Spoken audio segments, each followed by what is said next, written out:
Welcome to the What Sleep podcast, where we talk about all things crime, conspiracy, paranormal, and mystery. I'm Timothy, I'm Bailey. and let's get right into it.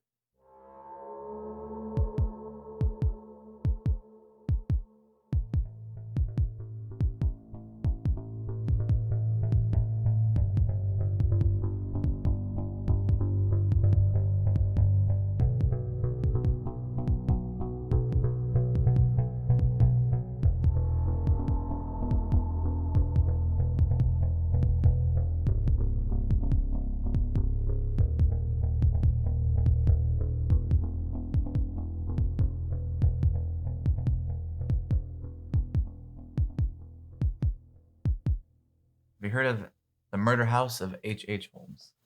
Yes, You have? I have. Okay. How much do you know about it? Not a lot. Not a lot. Well, guess what? I got everything. All right, tell me. All right, so to start this off, I'm just going to give you a little bit of a backstory about him. So he was born May 16th, 1861. And he was born the name Herman Webster Mudgett. Mudgett. Herman Webster Mudgett. What a name. Yeah, it's a very annoying name, honestly. But his alias was Dr. Henry Howard Holmes. He was an American serial killer. Holmes opened a hotel in Chicago for the 1893 World's Fair, which he built himself and was the location of many of his murders. He confessed to only 27, of which 9 were actually confirmed. His actual body count could be as high as 250. Dang. He took an unknown number of victims from the 1893 Chicago World Fair, which was less than 2 miles away from his hotel. Wow. The case was notorious in its time and received wide publicity via a series of articles in William Randolph Hearst newspapers. Interest in Holmes's crimes was revived in 2003 by Eric Larson's The Devil in the White City. What's that? It's a nonfiction book talking about his account of the planning and staging of the World Fair in terms of Holmes's story. So a little bit more on Holmes. He was born in Gilmanton, New Hampshire, and he was the son of Levi Horton and his mother, Theodate Page Price. I never know how to pronounce these names. They're so weird. Yeah. I'm going to call her Theo. Theodaddy. We'll call her Theo. Okay. The family was descended from among the first settlers to the area. He grew up with a father who was a strict disciplinarian, and he was often bullied as a child. Oh. As with a lot of serial killers, Bullying creates serial killers, people. Stop. He claimed that as a child, he had been forced by other students to view and touch a human skeleton after they found out about his fear from the local doctor's office. That's rude. My question is, how did they find that out from the doctor's office? I mean, I don't know that confidentiality was as important back in the day as it is today. Okay, fair enough. So they probably just walked in and were like, give me... Hey, did you know that kid is scared of skeletons? Yeah, Go pretty spook much. him. Yeah. That's kind of messed up. The bullies had initially brought him there to scare him, but instead he was utterly fascinated. Ew. Yeah. So what happened? Like, he walked in and was like, yo. He was like, man, I want to know more about human bodies, specifically the skeletons. I guess it's not too bad. Yeah, maybe he's like, hey, I'm going to be a doctor or a scientist of some sort. Uh-huh. A mortician. Mortician, yes. Undertaker. I think they're the same thing. I don't know. That's a wrestler. What? Undertaker. Okay. Herman graduated from the University of Michigan Medical School in 1884. Oh, okay. So he did become a doctor. Good job. While enrolled, though, he stole bodies from the school laboratory. He stole bodies? Yeah. How do you steal a body? I'd assume they would bring in, bodies for them to practice on and things like that. You just walk out with it? I guess. I don't know. Clock out with a body over your shoulder. All right, see you guys tomorrow. Bringing my homework with me. Oh, my God. He would disfigure the corpses, and claiming that the people had been accidentally killed, Mudgett collected insurance money from policies, which he had taken out on each of them. Wait, what? So he took out insurance policies on the cadavers that he was studying? Another thing is that they could have just been test subjects. Like, we're going to test your reflexes in your knee. And then he would just take out insurance policies on them Whack somehow. 'em. Apparently, around that time, which is really weird for insurance policies. Mm, Because if you remember our first case with Belle Guinness, she did a lot of that too. yeah. I know that there was a case that I'm going to cover probably later on. It's sorry. The ice is so loud. I'm probably going to cover the case later on, but there's a case where it involves an airplane, and I'll go into it later. But you could used to be able to. I think it was in the 70s or something. Yeah. You could actually purchase life insurance policies in a vending machine at the airport. For real? Yeah. Yo. For like a couple of quarters, you can get like a $30,000 life insurance policy or whatever. Bro, that sounds awesome, not gonna lie. It's like, I don't remember what year it was. Hey, probably around this time, honestly. It was crazy though. Anyway. After graduating, he moved to Chicago to practice pharmacy. He also began to engage in a number of shady businesses, real estate, and promotional deals under the name of H. Holmes. On July 8th, 1878, Holmes married Clara A. Lovering of Alton, New Hampshire. On January 28th, 1887, he married another girl, Myrta Z. Belknap, in Minneapolis, Minnesota. He was still married to Lovering at the time, making him a bigamist. I was wondering if, yeah, okay. He and Belknap had a daughter named Lucy. Do they know that he's married to two people, like the wives?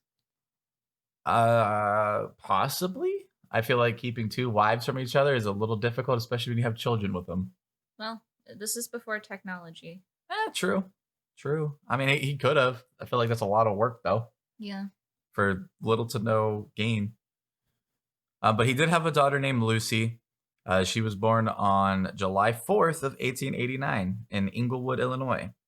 The family of three resided in the upscale Chicago suburb of Wilmette, although Holmes spent most of his time in the city tending to business. He filed a petition for divorce from his first wife after marrying his second. The divorce was never finalized. Oh. He then married his third wife, Georgina Yoke, on January 9th, 1894. So he's married to three women now. Technically.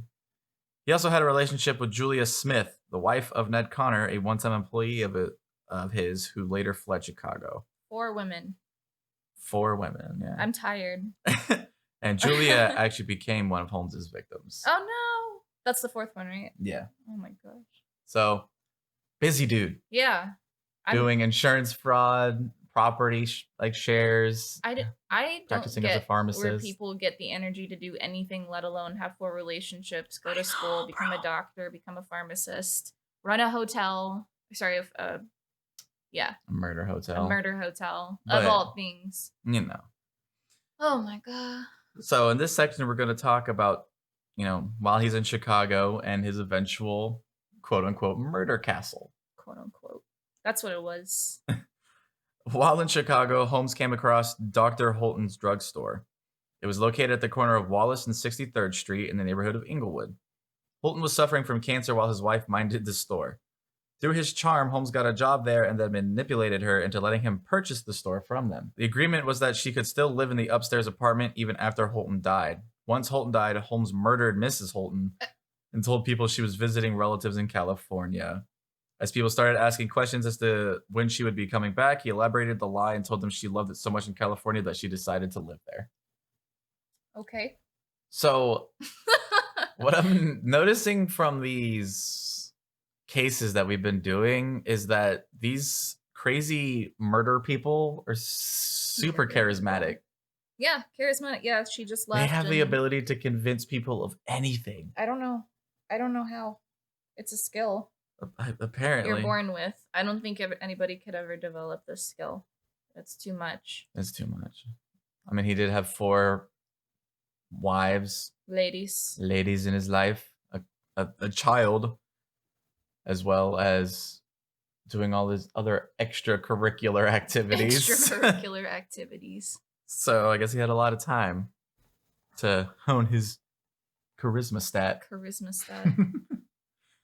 Holmes purchased a lot across from the drugstore where he built his 3-story, block-long castle, as it was dubbed by those in the neighborhood.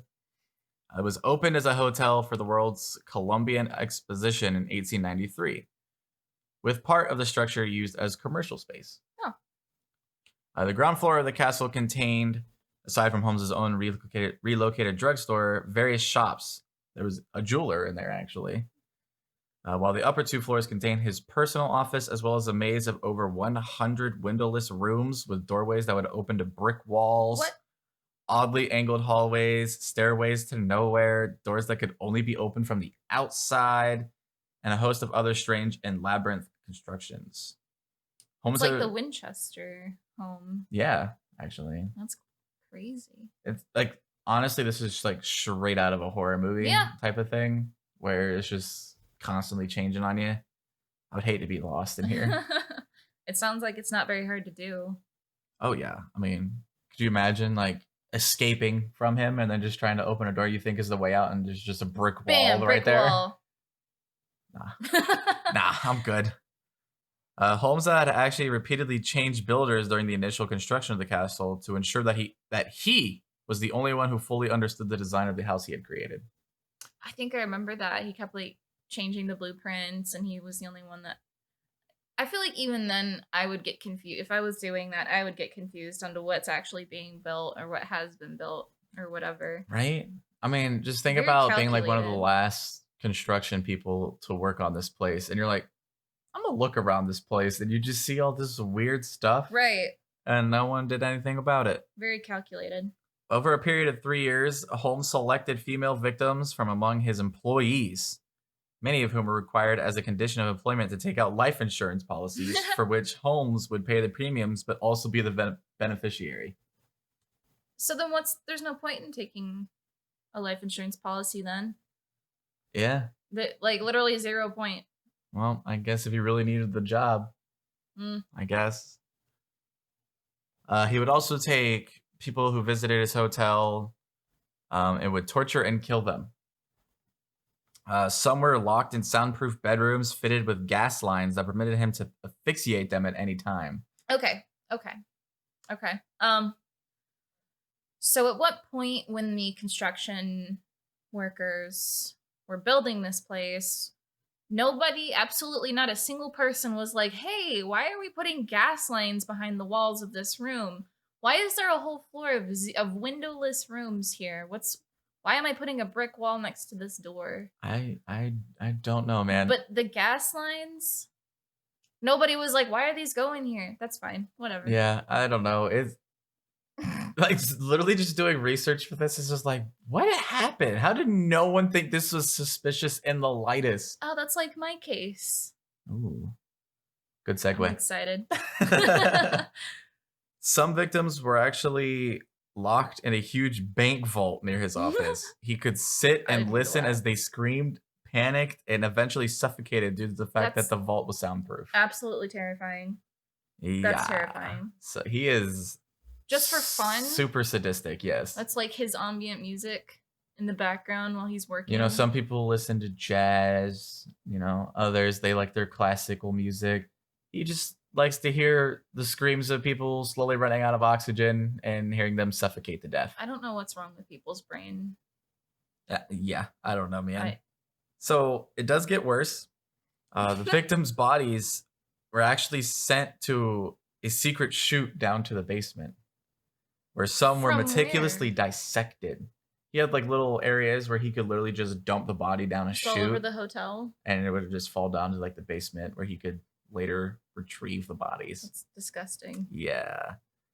He would meticulously dissect them, strip them of flesh, craft into skeleton molds, and then sold to medical students in schools.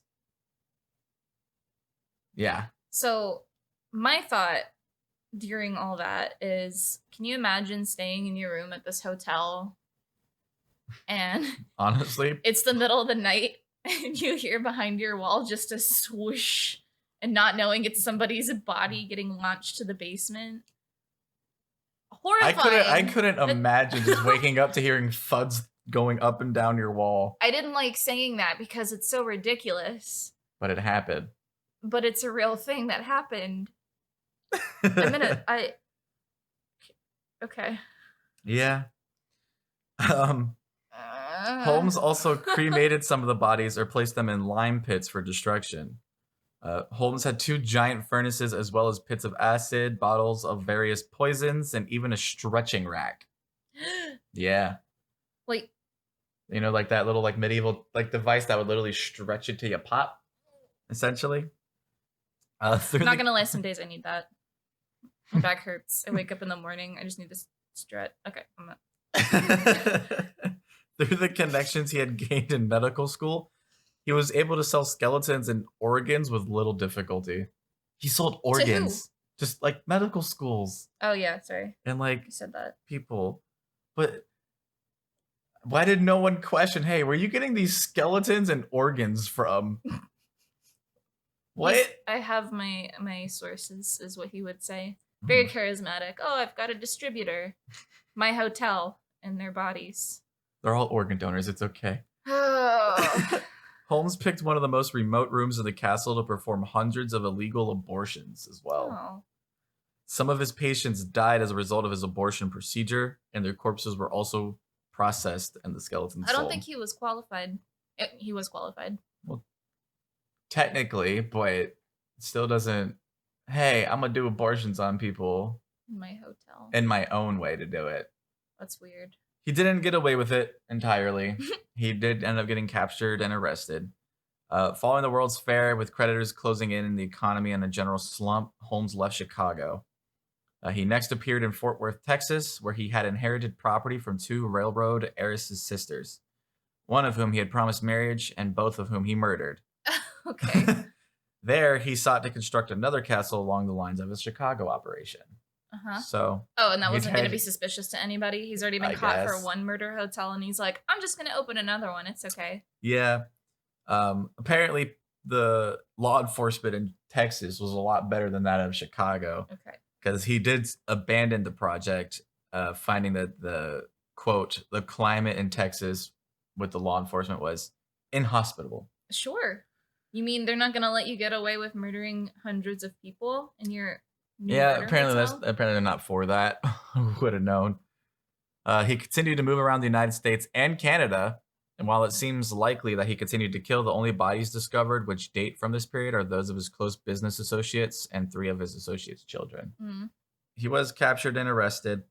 He sat in prison in Philadelphia, and not only did the Chicago police investigate his operations in that city, but the Philadelphia police began to try to investigate or unravel the whole situation. And What a wild situation to have Yeah. to go into. Can you imagine being a cop at that time No, for H.H. Holmes? nah, just yeah, no. The shoot. I can't get over the shoots. Essentially, what they were looking for in particular was what happened to the 3 missing children of his associates. Yeah. That was the main thing that kind of led to his downfall. Philadelphia detective Frank Geyer was given the task of finding out.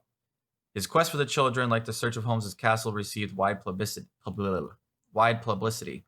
His eventual discovery of their name or their remains essentially sealed Holmes's fate, at least in the public mind. Right. Where were they at again? The bodies? In Philadelphia. Like he buried them, or In Chicago. Sorry. They were in Chicago, I guess. Okay. They eventually found their remains probably around the hotel area. Holmes was put on trial for the murder and confessed, following his conviction, to 27 murders in Chicago, Indianapolis, and Toronto, and 6 attempted murders. Holmes was paid $7,500 by the Hearst papers in exchange for his confession. Not that it really meant anything. right. Because he was executed. Well, So yeah. that money did nothing. Yeah. But back Went to then, his that's kid. a lot of money. Went to his kid, I guess. I guess, but I would imagine.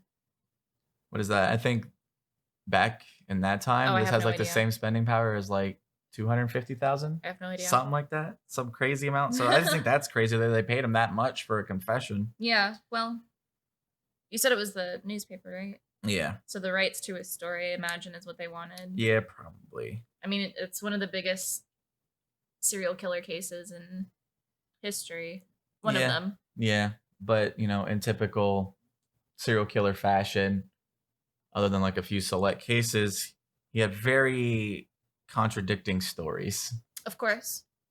So he gave various different accounts of his life, claiming that he was innocent at one point, claiming that he was possessed by Satan. Nice. You know, the usual The thing. satanic panic. Oh, yeah.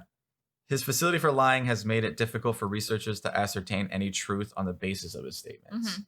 So they never really know what was real and what wasn't. Right. On May 7th of 1896, Holmes was hanged at Moyamensing Prison, also known as the Philadelphia County Prison. Oh, they hung him. They hung him. Okay. Until the moment of his death, Holmes remained calm and amiable, showing very few signs of fear, anxiety, or even depression. A psychopath. A true psychopath. A true psychopath. Now, his hanging was not a quick, clean, and painless one. Which, in my opinion, for what he did to a lot of these people, he deserved a lot worse. Yeah. Holmes's neck did not snap immediately, but instead he died slowly, twitching over 15 minutes before being pronounced dead 20 minutes after the trap was sprung. It's a long time. Yeah. He requested that he be buried in concrete so that no one could ever dig him up and dissect his body as he had dissected so many others. You don't get a request if you murder people. You don't get. Apparently you do, because this request was granted. On New Year's Eve in 1910, Marion Hedgepeth, who had been pardoned for informing on Holmes, was shot and killed by a police officer during a holdup at a Chicago saloon. Informing on Holmes, like journalism, or what do you mean? Yeah. So essentially one of the main people reporting on him was shot dead. By a police officer during a holdup. So she was like a hostage, or? I don't know, honestly. Okay. I couldn't really find a whole lot. That's okay. But I imagine she was probably like a hostage or something. Wrong place, wrong time. I mean, if she was a journalist, she was probably. So I think what people are trying to say with that is that a lot of the people who had come into contact with Holmes suddenly started to die. Oh, really? Because on March 7th of 1914, about 4 years later, a story in the Chicago Tribune reported the death of the former caretaker of the murder castle, Pat Quinlan. Quinlan had committed suicide by taking strychnine. Sound familiar? Yeah. And the paper reported that his death meant the mysteries of Holmes's castle will remain unexplained. That's crazy. Quinlan's surviving relatives claimed Quinlan had been haunted for several months before his death and that he could not sleep. So I feel like Holmes had a backup plan in case anything happened and he wanted his secrets to be kept secret. Or he really was possessed by Satan. Oh, no. Turned into a paranormal thing? Yeah. I mean, it's cursed. With how much messed up stuff he did, I feel back then that was the only reasonable explanation as to why anyone could do something like that. It's cursed. It is cursed. Here we're going to go ahead and go into a little bit more detail about Holmes, about a little bit more of his past, and actually get a look at some of the crazy stuff he did during his time with this murder castle. Fantastic. So in July of 1894, Holmes was arrested for the first time. It was not for murder, but for one of his little schemes where he actually horse swindled. So he would steal horses from people and sell them. Oh. I think that was a really big thing back in the day. People were basically considered murdering their family. Yeah. As stealing their horses because, I mean. Back then, horses were very valuable. Yeah. So people would leave their horses in their will to their family and whatnot. Yeah. But while he was in jail, he actually struck up a conversation with a convicted train robber named Marion Hedgepeth, who was serving a 25-year sentence. Holmes had concocted a plan to essentially scam an insurance company out of $20,000 by taking out a policy on himself and then faking his death. Wow. Holmes promised Hedgepeth a $500 commission in exchange for the name of a lawyer who could be trusted. He was directed to Colonel Jeptha. It's a really weird name. It's like Jeptha. Jeptha. Weird. La Bamba Lamas. The brother of a public defender and who found Holmes's plan to be brilliant. Of course, it's always brilliant. It's always brilliant. Mastermind. Yeah. Holmes then took a cadaver to a seaside resort in Rhode Island and burned it, disfiguring the head and dumping it on the beach. He then shaved his beard and altered his appearance and returned to the hospital or the hotel, registering under another name and inquiring about his friend Holmes. When the body was discovered on the beach, he identified it as H. Holmes and presented an insurance policy for $20,000. The insurance company suspected fraud, though, and refused to pay. So I like how It didn't even work. it didn't even work, but with Bell Giddens, who did it over Right. 40 people, it worked pretty much. Holmes returned to Chicago without pressing the claim and began concocting a new version of the same scheme. A month later, Holmes held a conference with Ben Pitezel and Jephthah Howe, and his new plan was put into action. Pitzel went to Philadelphia with his wife, Carrie, and opened a shop for buying and selling patents under the name of B.F. Perry. Holmes then took out an insurance policy on his life. The plan was for Pitzel to drink a potion that would knock him unconscious. A potion. A potion. I'm going to call everything I ever make from this moment forward a potion. Yeah, you make like a cup of tea. Would you like my potion? My herbal potion? My herbal potion. Then Holmes would apply makeup to his face to make it look as though he had been severely burned. And a witness would then summon an ambulance, and while they were gone, Holmes would put a corpse in place of the shopkeeper, and the insurance company would be told that he had died. Peitzel would then receive a portion of the money in exchange for his role in the swindle, but he would soon learn, as many others had already had, that Holmes could not be trusted. Right. As the accident took place on the morning of September 4th, when neighbors heard a loud explosion from the patent office. A carpenter named Eugene Smith came to the office a short time later and found the door locked and the building dark. For some reason, he became concerned and summoned a police officer to the scene. They broke open the door and found a badly burned man on the floor. The death was quickly ruled an accident and the body was taken to the morgue. After 11 days, no one showed up to claim it, and so the corpse was buried in the local potter's fields.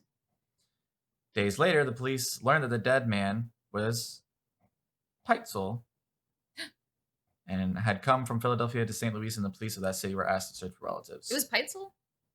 Dang. Essentially, Holmes killed him. Yeah. In an explosion. Dang.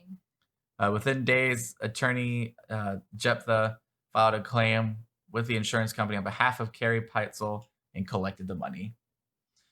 He kept $2,500 and Holmes took the remainder.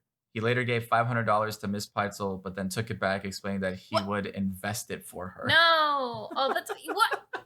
Yeah. What a big scumbag, dude.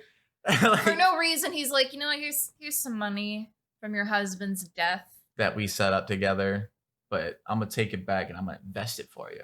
Quote, get you some more money. Quote unquote. Like, oh my God. Yeah. Such brazen assholes. The claim was paid without hesitation, and everyone got their share of the money except for Ben and Marion Hedgepeth. Holmes never bothered to contact the train robber again. He got what he needed.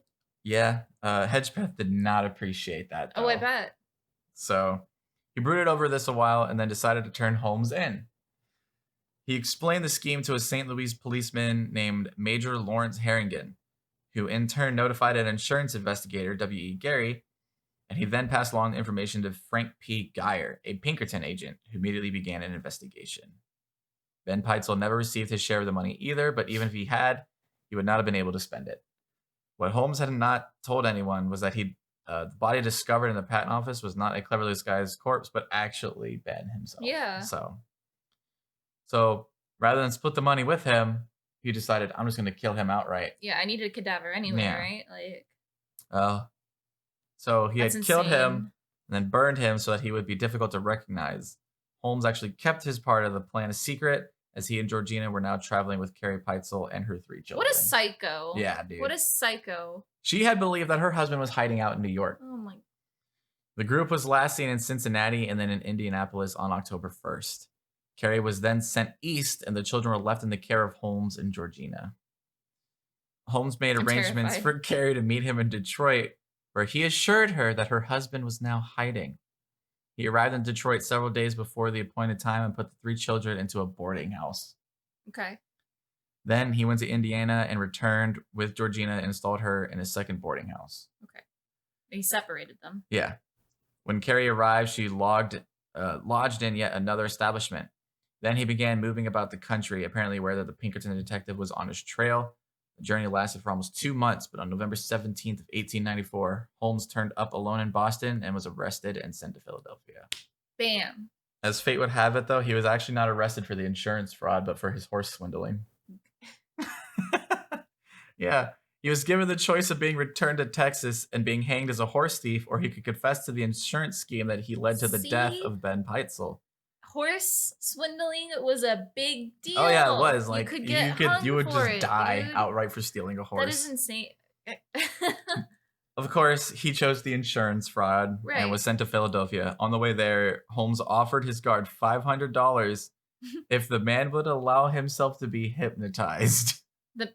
The guard? Yeah. By Holmes? Yeah, he would allow the guard to be hypnotized by him. He's like, I'll give you $500 and let me hypnotize you. Please tell me all about this. The guard refused. Oh, no! So we'll never know what happened with that. I want to know. Oh, dude, I would love to hear about that. I want to know what would have happened. What happened? I don't know. He gave me money and I was hypnotized. There's a universe out there where that happened. I'm trying to see that. And I want to know. So after this, the entire insurance scheme was now completely unraveling. A week later, Georgina was located at her parents' home in Indiana, and Carrie Peitzel was found in Burlington, where Holmes had rented a small house for her to live in while she waited for the arrival of her family. Holmes had lived at the house with her for several days, but had left angry when she questioned him about a hole that he was digging in the backyard. What you digging that hole for, buddy? Funsies. I bet you it was late at night, too. The police came to believe that he was digging her grave. But for some unknown reason, he chose not to kill her. Miss Peitzel was arrested and was taken to Philadelphia, but was soon released. No charges were ever brought against her. He was planning another insurance fraud. Detective Geyer was slowly starting to uncover the dark secrets of Henry Howard Holmes. He realized, but even the seasoned Pinkerton man was unprepared for what lay ahead. He was beginning to sift through the many lies and identities of Holmes, hoping to find clues as to the fates of the Peitzel children. Yeah. At this point, he had no idea about all the other victims. Holmes swore that Minnie Williams had taken the children with her to London, where she planned to open a massage parlor, but Geyer was sure that he was lying. In June of 1895, Holmes entered a guilty plea for a single count of insurance fraud, but Geyer expanded his investigation. Yeah. English is hard. It is. Throughout his questioning, Holmes refused to reveal any other explanation for what had become of Carrie Peitzel's 3 children, Howard, Nellie, and Alice. So that's their names. Fearing the worst, Detective Geyer set out to try and discover their fate, and his fears soon came to realization. In Chicago, Geyer learned that all of Holmes's mail had been forwarded every day to Gilmanton, New York. From Gilmanton, it had been sent to Detroit, from Detroit to Toronto, from Toronto to Cincinnati, and from Cincinnati to Indianapolis, and then on from there. Okay. He followed Holmes's trail for 8 months through the Midwest and Canada, stopping in each city to investigate the house that he had been renting while residing there. So he's super dedicated to finding everything out. So that leads me to believe that he knew a lot more than what he said he was investigating. I mean, you know what I mean? Yeah, he was really just investigating the insurance fraud, but picking up as things kept like progressing, he was like, I'm gonna find out everything. Yeah. In Detroit, a house that Holmes had rented was still vacant, and a large hole was found to have been dug in the cellar floor. Geyer was relieved to discover that it was empty. So there wasn't any bodies found. Doesn't mean it wasn't intended. It wasn't intended, but, you know, I believe he was just searching for the children at this point, so he was just relieved to not find 3 corpses of children down there. In Toronto, the Pinkerton searched for 8 days before he found the cottage at number 16 Vincent Street that had been rented to a man fitting Holmes's description. The man had been traveling with 2 little girls. Holmes borrowed a shovel from a neighbor, which he claimed he wanted to use to dig a hole to store potatoes in. What? Apparently that was the thing. Geyer borrowed the same spade, and when digging in the same location, found the bodies of Nellie and Alice Peitzel. No. Secreted I really several wanted feet them under to the earth. live a long life. Yeah. There's still one more. In an upstairs bedroom, he found a large trunk that had a piece of rubber tubing leading into it from a gas pipe. He had told the girls that he wanted to play hide and seek with them, tricked them into climbing into the trunk, and then had asphyxiated them. He gassed 2 small children. Yeah. I was optimistic.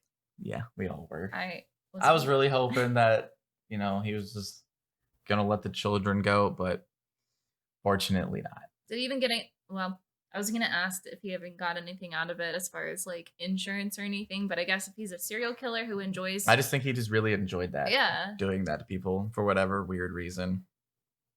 Uh, this discovery made Geyer work even harder to find what had become of Howard Peitzel. Pietzel. I'm gonna I think pronounce it's this name wrong every single time. I think it's Petzel. Petzel, Yeah, maybe. I'll Peetzel. I'll try to figure it out at some point in this. I don't know. While questioning the neighbors, he learned that the Peitzel's girls had told him that they had a brother who was living in Indianapolis. With this small clue, Geyer went to Indiana and painstakingly searched 900 Oh houses dang. for any clue of Holmes. Finally, in the suburb of Irvington, he found a house that Holmes had rented for a week. The place had been empty since Holmes's occupancy, and in the kitchen stove, Geyer found the charred remains of Howard. No. Oh, that's horrifying. Yeah. He cremated Howard, the last child. And he left it in the oven. And he just left it there. He has no regard for like Any human life. well, I mean any human life, but like he doesn't care who finds out, you know? Yeah, like I just found it weird that he went through all this effort to make sure that no Right. one knew anything about his little murder castle. He had his mail forwarded to all these different locations, making it harder to track. Right. But that he would just straight up leave charred bones in an oven in a house he rented out for a week. Yeah. Or He two didn't- children's bodies in a trunk. Right. He didn't try very hard. He tried hard in a lot of aspects, but when it came to the children, he really didn't. Where it mattered, he didn't. Yeah. So now the door was open for Geyer and Chicago detectives to search Holmes's residence in the Windy City. Geyer was sure that the remaining answers that he was seeking could be found inside of the castle. He entered the place with several police officers, and neither Geyer nor the veteran investigators would ever forget what they found there. Tell me. The detectives devoted several weeks to searching and making a floor plan of the castle. Oh, They were yeah, I just- guess because they because couldn't it was find like the a blueprints. maze, and Yeah. there's like so many different blueprints Is with that- so many different construction companies. It was really Right. hard to figure everything out. The bottom floor had been used by Holmes himself as a drugstore, a candy store, a restaurant, and a jewelry store. So you can imagine just how massive this place Right. was. Yeah. The third floor of the building had been divided into small apartments and guest rooms and apparently had never been used. The second floor, however, proved to be a labyrinth of narrow, winding passages with doors that opened to brick walls, hidden stairways, cleverly concealed doors, blind hallways, secret panels, hidden passages, and a clandestine vault that was only big enough for a person to stand in. Oh, Yeah. that's creepy. The room was alleged to be a homemade, quote unquote, gas chamber, equipped with a chute that would carry a body directly into the basement.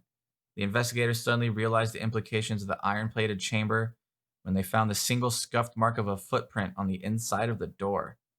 It was a small print that had been made by a woman who had attempted to escape the grim fate of the tiny room. And I do actually have pictures of some of the floor plans that they found, That they found.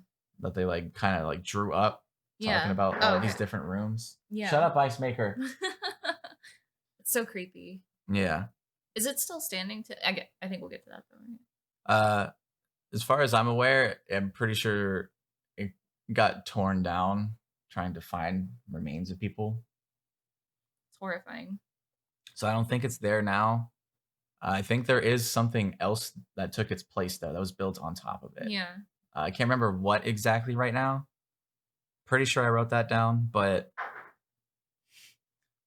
yeah, that exact murder hotel does not exist anymore, but there is something where it used to be. Yeah. I think it's like a CVS pharmacy or something. That sounds about right. Something like that. In addition to all of the bizarre additions to the floor, the second level also held 35 guest rooms. Half of them were fitted as ordinary sleeping chambers, and there were indications that they had been occupied by the various women who worked for Holmes, by tenants during the fair, or by the luckless females Holmes had seduced while waiting for an opportunity to kill them. Several of the other rooms were without windows or could be made airtight by closing the doors. Others were lined with sheet iron and asbestos with scorch marks on the walls, fitted with trap doors that led to smaller rooms beneath, or were equipped with lethal gas jets that could be used to suffocate or burn the unsuspecting occupants. So were there any actual rooms that people could stay in this hotel? Probably, but like it said, like there was like trap doors and like all the Yeah, this rooms that whole would lead thing to things. I don't think sounds. there's any normal rooms, probably other than the one that Holmes Hmm. stayed in. Yeah. This floor also contained Holmes's private apartment, consisting of a bedroom, a bath, and two small chambers that were used as offices. The apartment was located at the front of the building, looking out over 63rd Street. In the floor of the bathroom, concealed under a heavy rug, the police found a trap door and a stairway that descended to a room about 8 feet squared. Two doors led off this chamber, and one to a stairway that exited out onto the street, and the other giving access to the chute that led down to the basement.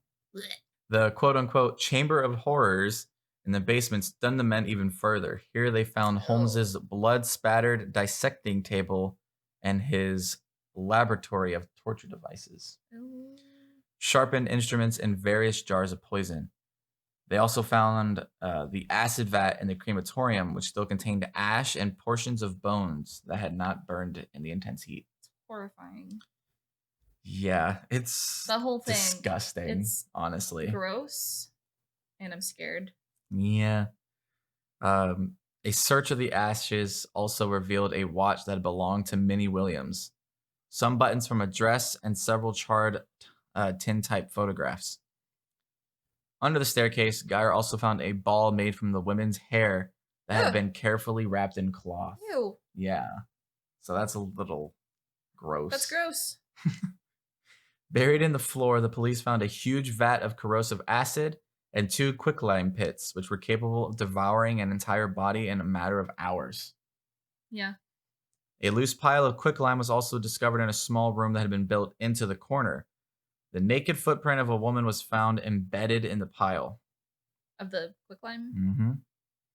Dozens of human bones and several pieces of jewelry were found and could be traced to Holmes's mistresses. A wood-burning stove in the center of the basement contained scraps of cloth, and Ned Connor was summoned to the castle to identify a bloody dress that had belonged to Julia. In a hole in the middle of the floor, more bones were found. After being examined by a physician, they were believed to be the bones of a small child between the ages of 6 and 8. The fate of Pearl Connor was also no longer in question. That's sad. Yeah. On July 20th, some city workers began excavating the cellar and started a tunnel underneath 63rd Street. The hazy smell of gas hung in the air as the men tore away one wall. Then they discovered a large tank or metal-lined chamber. As soon as they broke through, the basement was filled with the stench of death, driving the crew back. Noting the metal lining of the tank, they sent for a plumber, and he struck a match to peer inside of it. Suddenly, the tank exploded, Jesus. shaking the building and sending flames out into the basement. The men were buried in piles of debris, but no one was seriously injured. The tank was lined with wood and metal and was 14 feet long. Although, thanks to the explosion, no one will ever know what exactly it was used for. Yeah.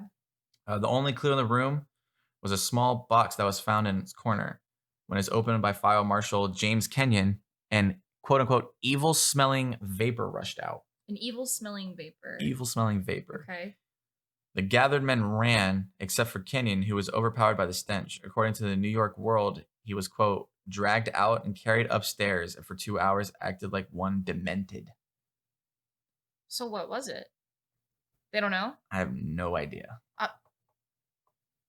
Whatever he smelt drove him absolutely insane for a couple hours. Okay. So I don't know if it was some kind of like concoction Holmes made that just like really messes with somebody's mind or something. Maybe that's why he was crazy. Maybe. But yeah, I never really found out more about that. It's Satan. Maybe. it's Satan incarnate that he smelled. Or maybe it's that new Old Spice. Axe body spray. Axe body spray that drove him crazy. Middle school. Oh man, bad times. I remember I used to have a friend who would take Axe body spray. He would spray it on him, and then he would spray his hair with it. Like a hairspray? Yeah. And it was really weird. I feel like his hair was always greasy. Yeah, pretty much. And crispy. Like you could just like crunch his hair. waffle it, like waft it, and it just like. Oh. Oh man. I'm disgusted. Yeah, it's okay. Bad times. Following the excavation and the discovery and cataloging of Holmes's potential victims, the quote-unquote murder castle, as it came to be called, sat empty for several months. Not surprisingly, it drew onlookers and curiosity seekers from all over the city. The newspapers were not yet filled with stories and illustrations about Holmes's devious crimes, but rumors had quickly spread about what had been discovered there. Yeah. The people of Chicago were stunned that such things could take place and in their own city. It's Chicago. Come on. It's Chicago. It's not any better. The people of the Inglewood neighborhood watched the sightseers with a combination of fear and loathing, sickened over the terrible things that brought the crowds to their streets. Then, on August 19th, the castle burned to the ground. 3 explosions thundered through the neighborhood just after midnight, and minutes later, a blaze erupted from the abandoned structure. In less than an hour, the roof had caved in and the walls began to collapse in on themselves. A gas can was discovered among the smoldering ruins, and rumors argued back and forth between an accomplice of Holmes's burning down the house to hide his role in the horror and the arson being committed by an outraged neighbor. The mystery was never solved, but regardless, the castle was gone for good. Oh. Yeah, I don't know if I would believe. I feel like it'd be an accomplice. You see, I think that, with all the excavations going on and, previously when they broke down a wall or whatever, and they sent a guy down there and he lit a match just so you could see and it exploded. Yeah, maybe. Who knows? Well, if they found a gas can, yeah. I mean, it could have had nothing to do with it at all. Anything. I feel like if it was started by that would have been burnt up too. But I don't know. Still being speculated as to what exactly happened with it. But the lot where the castle was located remained empty for many years until finally, it wasn't a CVS pharmacy, but by the way, it was actually a post office. Oh, okay. That was built on the site in 1938. There would be many in the area who had not forgotten the stories of Holmes's castle or the tales from people who claimed to hear moaning and crying sounds coming from the grounds. Even after the post office was constructed, locals often walked on the opposite side of the street rather than pass too close by the site where torture and murder had taken place. Neighbors who walked their dogs past the new building claimed their animals would often pull away from it, barking and whining at something they could see or sense, something which remained invisible to their human counterparts. It's creepy. In addition, postal workers in the building had their own encounters in the place, often telling of strange sounds and feelings they could not easily explain. The location was certainly ripe with like hauntings and things. I'd feel very gross working there. Yeah. Like, I know it's a different building and everything, but like. But think about it. Like, how much of the mail you've gotten has just casually passed through there? I mean, I don't care about that. Most of it goes in the trash. It's all junk mail. I mean, yeah, but Marco's Pizza. Just, bro, I'm tired of getting these advertisements for them, dude. But that right there is the story of H.H. Holmes and his murder castle. It's horrifying, honestly, genuinely. I want to know what the gas was. Yeah, that made him go crazy. I don't know, but it's... Maybe he had an allergy he didn't know about. Ugh.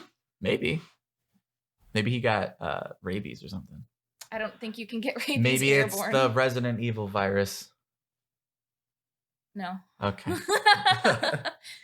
So that is H.H. Holmes. I hope you guys enjoyed this story. Thanks, I hated it. You hated it? Aw. If you did like what you heard here, feel free to check us out on any of our other platforms, such as Spotify, Apple Podcasts. We're also on YouTube at What Sleep Podcast. So be sure to leave a like and subscribe if you enjoy that. And you can also check us out on all of our other social medias. You can find us on Facebook at What Sleep Podcast, Instagram, What Sleep Podcast. You can find us on Twitter at What Sleep Pod. We also have a subreddit, What Sleep Podcast.